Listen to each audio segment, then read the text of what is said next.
Welcome to the Explainer. You ever wonder how that extra slice of pizza, turns into energy you can use way later? Well, today we're diving into the incredible biochemical process of how our bodies build and store fat. It's a pretty amazing survival mechanism, and we're about to see exactly how it's engineered. So here's what we've got on top. First, we'll get into why fat is the body's go-to for energy reserves. Then, we'll check out the key ingredients, the step-by-step assembly line, and how the whole thing is regulated. And finally, what happens when this perfectly good system goes a little haywire. Okay, let's kick things off with the big question. Why fat? Out of all the ways to store energy, what makes these things called triacylglycerols the clear winner for our main fuel tank? Your body needs a way to stash massive amounts of energy for later, right? For times when you're fasting or maybe running a marathon. But what is it about fat, these triglycerols, that makes them so much better for the job than carbohydrates, like glycogen? The efficiency here is just wow. Gram for gram, fat gives you more than double the energy of carbs. But the real game changer, the evolutionary masterstroke, is how it's stored. Fat is hydrophobic. It hates water, so it can be packed in super tight, pure energy with no extra baggage.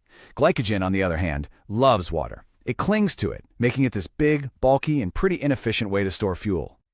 And to put a number on that, get this. If the 10 or 11 kilos of fat in an average person were stored as glycogen instead, you'd have to lug around an extra 55 kilograms of weight. That's like carrying another person on your back. So yeah, you can see why fat won the job. It's the ultimate lightweight, high-octane power bank. Okay, so we've established that fat is this incredible solution for storing energy. Now let's get into the nitty-gritty. How is it actually built? Turns out our body just needs two essential ingredients to get started. Yep, to build a single molecule of triacylglycerol, our cells just need these two main components, a backbone to build on and the fatty acid chains that get attached to it. First up is glycerol 3-phosphate. This is the 3-carbon backbone of the fat molecule. And what's super efficient is where this comes from. It's a direct byproduct of glycolysis, the pathway we use to break down sugar. So when you've got plenty of carbs, the very system breaking them down is also handing over the starting material to store that energy as fat. Pretty smart.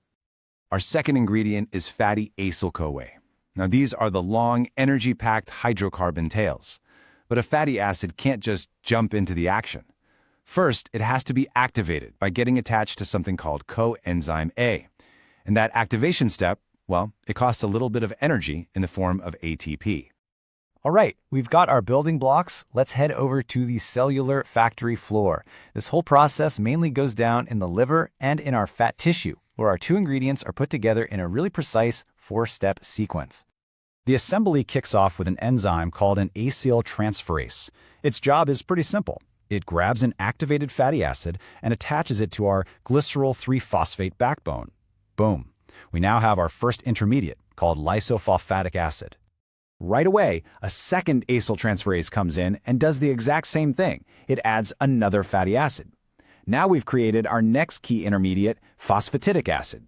And this molecule is actually a big deal. It's a major fork in the road for making all sorts of other lipids, not just storage fat.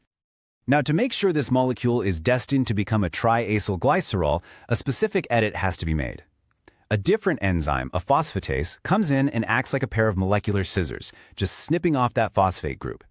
This little trick transforms the molecule into diacylglycerol, or DAG, setting it up perfectly for the final step.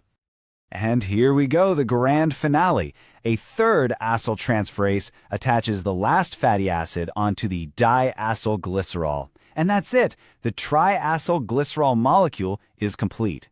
This little energy-dense package is now ready to be tucked away in our fat tissue or shipped out by the liver for other parts of the body to use. Now, the body is way too clever to just be building fat all the time, right? This whole assembly line is under some serious control. Let's take a look at how the body decides when to flip the on switch for fat synthesis. The regulation here is really elegant, and it's mostly run by hormones. After a meal, your body is in a fed state, so it releases insulin.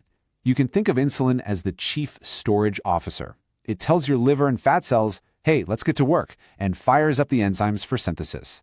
But when you're fasting, glucagon is released. It does the exact opposite. It slams the brakes on fat synthesis and flips the switch to start breaking down your existing fat stores for fuel.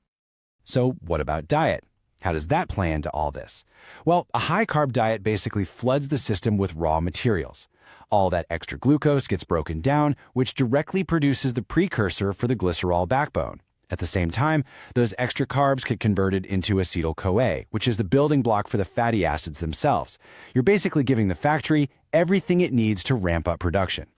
This energy storage system is an absolute masterpiece of metabolic engineering. It's totally essential for our survival. But what happens when it gets dysregulated and things get out of balance? Right. When the synthesis and breakdown of these fats get out of sync, it can lead to some serious clinical issues.